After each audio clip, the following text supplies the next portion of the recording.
Aussitôt après avoir nourri la foule dans le désert, Jésus obligea les disciples à monter dans la barque et à leur précéder sur l'autre rive pendant qu'il renverrait les foules. Quand il les eut renvoyés, il gravit la montagne à l'écart pour prier. Le soir venu, il était là seul. La barque était déjà à une bonne distance de la terre. Elle était battue par les vagues, car le vent était contraire. Vers la fin de la nuit, Jésus vint vers eux en marchant sur la mer. En le voyant marcher sur la mer, les disciples furent bouleversés. Ils dirent, « C'est un fantôme. » Pris de peur, ils se mirent à crier. Mais aussitôt Jésus leur parla, « Confiance, c'est moi, n'ayez plus peur. » Pierre prit alors la parole, « Seigneur, si c'est bien toi, ordonne-moi de venir vers toi sur les eaux. » Jésus lui dit, « Viens. » Pierre descendit de la barque et marcha sur les eaux pour aller vers Jésus. Mais voyant la force du vent, il eut peur.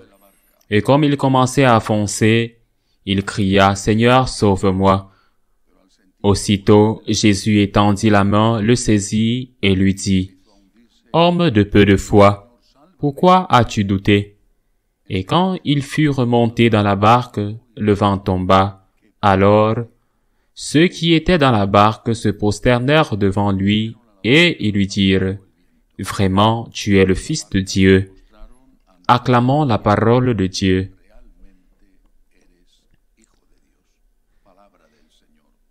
Si nous demandions à un homme religieux professant la religion juive, quels sont les principaux commandements, il répondrait peut-être ce que notre Seigneur a répondu une fois à un pharisien et que ce dernier a répondu en donnant la même réponse pertinente. Il est possible qu'il réponde ce que notre Seigneur a déjà répondu à un pharisien et que le pharisien réponde en donnant la même réponse appropriée. Aimer Dieu par-dessus tout et aimer son prochain comme soi-même. C'est le judaïsme et ce n'est pas du tout faux. C'est le judaïsme, c'est l'éthique juive, les 10 commandements de Moïse. Aimer Dieu avant tout, aimer Dieu et avant, aimez votre prochain comme vous-même. Ne fais pas aux autres ce que tu n'aimerais pas qu'ils te fassent.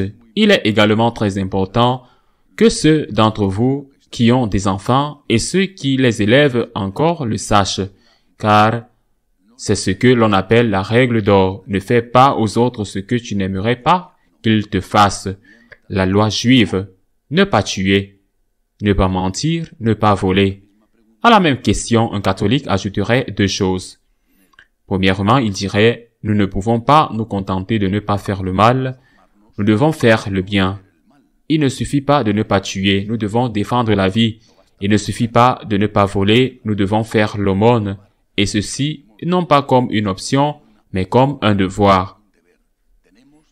Nous avons le devoir d'aimer. Nous avons d'abord le devoir de ne pas faire de mal et ensuite, nous avons le devoir de faire le bien. Mais un catholique ajouterait quelque chose d'autre. Être le premier et le deuxième commandement, il y a un lien entre le premier et le deuxième commandement. Ce lien est celui de l'action de grâce que nous exprimons par la phrase « Pour toi, Jésus ». Pour toi, par reconnaissance envers toi, Jésus. En effet, nous n'avons peut-être aucune dette d'amour envers cette personne, un inconnu que nous voyons un jour dans la rue dans le besoin. J'ai vu avec horreur et honte comment, par exemple, un alpiniste tombe sur l'ascension. Pendant l'ascension de l'Everest, on dit que c'est un Sherpa. Et beaucoup d'alpinistes lui passent dessus, marchent sur son corps, sans même s'arrêter pour voir ce qu'ils peuvent faire. Des hommes occidentaux riches, sûrement très bien préparés d'un point de vue sportif, passent sur le corps de quelqu'un qui est tombé et ne pas se préoccuper, même pas de voir ce qu'ils peuvent faire pour l'aider. Nous, catholiques, savons que non seulement nous ne pouvons pas faire le mal, mais que nous devons faire le bien et que nous devons le faire pour l'amour de Dieu. Parce qu'avec cette personne, je n'aurai aucun lien, mais avec Dieu, j'en ai tous. C'est à Dieu que j'ai une dette. La dette envers Dieu est payée dans mon prochain. Ce que je dois à Dieu, ce que je lui dois, tout. Je le paye dans mon prochain, mais dans cette affirmation, à cause de Jésus, qui nous conduit à la charité, pour l'amour de Jésus, se cache aussi, je ne dis pas un piège, mais un risque, le risque de penser et d'agir de cette sorte que nous donnons tout à Dieu par l'intermédiaire de notre prochain, comme s'il n'y avait pas de moyen et de devoir de donner directement à Dieu. Bien sûr, nous devons faire l'aumône, c'est notre devoir. Bien sûr, nous devons remplir nos obligations familiales et professionnelles. C'est notre devoir, bien sûr. Nous devons aller au-delà du minimum et faire le plus possible pour l'amour de Dieu. C'est notre devoir de catholique. Et à Dieu, ne devons-nous pas donner quelque chose à Dieu, à lui directement? L'Évangile d'aujourd'hui le dit dès le début. Jésus, en nous donnant l'exemple qu'il dit qu'il a passé la nuit, ou au moins une partie de la nuit à prier, à parler au Père. Par conséquent, la première dette que nous avons directement, non pas à travers notre prochain, mais directement envers Dieu, c'est notre prière. Notre prière, c'est d'abord notre façon de dire à Dieu « je t'aime ». Et la prière par excellence, c'est l'Eucharistie. La participation quotidienne à la Sainte Messe, quand c'est possible, et sinon à la télévision. L'Eucharistie, avec la communion et la prière, qui ne se limite naturellement pas à l'Eucharistie, c'est le premier moyen que nous avons d'aimer Dieu directement, puis indirectement par l'intermédiaire de notre prochain. Et c'est tout. Il y a un moyen plus important et plus difficile. Imaginez la scène de Bethléem. En cette nuit du 24 décembre, la Vierge Marie accouche dans la grotte. Son mari est avec elle, nerveux, j'en suis sûr. Elle ne l'est pas, mais lui l'est. Les anges avertissent les bergers et ils viennent. Et que font les bergers?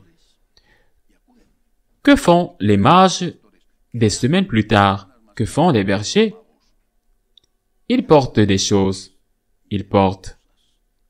Ils ont été avertis par l'ange. Un sauveur nous est né. Et que font-ils? Ils ne disent pas un sauveur est né. Voyons ce que nous pouvons faire, ce que nous pouvons obtenir de lui. Ils ne font pas cela. Ils vont et donnent. Ils vont et donnent. C'est-à-dire que Dieu est le Tout-Puissant. Dieu est le Créateur. Dieu est celui dont nous avons besoin tout le temps. Et cela est vrai. Et si en plus de cette vérité, il y avait une autre vérité apparemment en contradiction avec elle, et si en plus d'être le fort, il était aussi le faible, et si en plus d'être celui qui peut nous aider, il était aussi celui qui a besoin de nous, et si en plus d'être le Seigneur des miracles, il était aussi celui qui ne peut pas faire de miracles, qu'est-ce que nous ferions? Qu'est-ce que nous ferions? Dirions-nous, s'il n'y a pas d'affaire, je ne veux rien avoir à faire avec vous. Je vous ai demandé, vous ne m'avez pas donné. Crise de foi. Vous restez là. C'est ce que font beaucoup de gens. S'il n'y a pas d'affaires, vous ne m'intéressez pas. Soit vous êtes le Dieu fort qui est à mon service, soit je ne veux rien savoir de vous. C'est la crise de foi. En réalité, ce ne sont pas des crises de foi parce qu'ils n'ont jamais eu la vraie foi. Ils ont eu l'intérêt, l'égoïsme, mais jamais la vraie foi. Ils y ont cru. C'est autre chose. Peut-être ont-ils été mal éduqués, c'est possible. Mais ils n'ont jamais eu la vraie foi. Et si Dieu était cela, le Dieu faible, étant le fort, était le faible qui nous dit « Je ne peux pas t'aider, je ne peux pas t'aider ». Et vous direz « Comment ça? Vous ne pouvez pas. Tu es le Tout-Puissant, je ne peux pas vous aider. » Cela ne veut pas dire « je ne veux pas vous aider ». Il dit « je ne peux pas vous aider ». Et je pense que nous pouvons comprendre combien de fois quelqu'un vous demande une faveur et ce n'est pas que vous ne voulez pas, c'est que vous ne pouvez pas. Combien de fois voyez-vous une personne dans le besoin, par exemple, qui est malade et ce n'est pas que vous ne voulez pas la guérir, c'est que vous ne pouvez pas la guérir. Et si Dieu se présente à nous dans la vie comme un Dieu faible, parce que c'est ainsi qu'il se présente souvent dans nos vies, comme un Dieu faible, que faisons-nous? Ou que devions-nous faire? C'est la scène de l'Évangile aujourd'hui. Pierre, de mon point de vue, plutôt téméraire, lui dit, « Si c'est toi, et non un fantôme, ordonne-moi de venir à toi en marchant sur l'eau. » Plutôt téméraire, mais il avait un peu de foi parce qu'il est dit dans l'Évangile qu'il a fait quelques pas. Si j'entre dans l'eau, je coule immédiatement, puis je barbote pour voir si je peux nager, mais je coule. Il a fait quelques pas, il avait un peu de foi, mais le vent et l'eau, qui est de l'eau, et non un sol ferme. Il a vu qu'il s'enfonçait et il a dit, « Seigneur, aide-moi. » Jésus lui dit, « Comme tu as eu peu de foi, lorsque nous avons des problèmes dans la vie, lorsque nous coulons, quel que soit le type de problème, une maladie, un problème de travail, un problème dans la famille, dans notre pays, quand nous avons un problème, notre foi entre toujours en crise. C'est inévitable. Cela ne veut pas dire que nous devons rester dans la crise. De la crise, nous pouvons sortir, enfoncer ou renforcer. Mais nous entrons tous en crise, absolument tous. Quand nous avons un problème, nous entrons en crise et nous pouvons rester dans la crise, enfoncer, ou nous pouvons en sortir, renforcer. Comment y arriver? En disant ceci à Jésus, « Seigneur, je ne comprends pas, mais j'ai confiance en toi.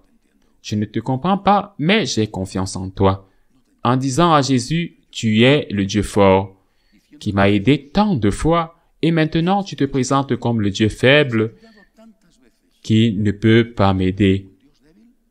Je ne comprends pas. Tu es le Dieu fort. Tu dis que tu m'aimes. Et maintenant, tu te présentes comme le Dieu faible qui ne peut pas m'aider. Je ne comprends pas, mais je suis là à tes côtés. Je te fais confiance. » La confiance est l'amour le plus pur que nous puissions donner à Dieu. Nous aimons Dieu à travers notre prochain, un amour indirect pour toi, Jésus, par reconnaissance envers toi, pour remplir mes obligations, pour faire l'aumône, pour pardonner. Nous aimons Dieu directement par la prière, par la Sainte Messe, parce que c'est lui que nous venons voir, et c'est avec lui que nous traitons. Mais la manière la plus pure, la plus noble, la plus grande, est de dire à Jésus dans les ténèbres, lorsque nous sombrons, « Seigneur, j'ai confiance en toi et je suis à tes côtés. J'ai été à tes côtés lorsque tu étais le Dieu fort, lorsque tu me portais dans tes bras, lorsque les choses allaient bien pour moi, lorsque j'avais des moments doux dans ma vie. Maintenant, tu t'es caché. Maintenant, je m'enfonce.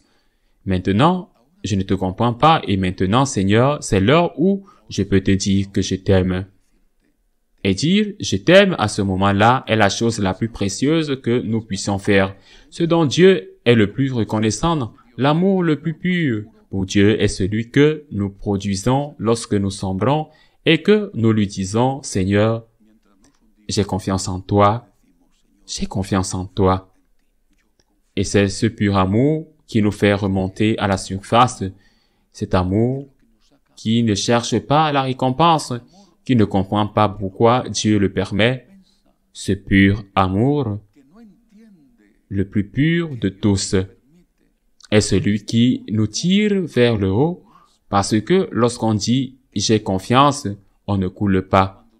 Cela ne veut pas dire que vous n'avez pas de problème, quel qu'il soit, mais vous ne coulez pas, vous n'êtes pas seul, vous êtes avec lui. En revanche, lorsque vous doutez, ou même que votre doute vous fait dériver jusqu'à ce qu'on appelle d'une manière un peu ringarde une crise de foi, c'est là que vous coulez. Et c'est là que Jésus, avec son merveilleux amour,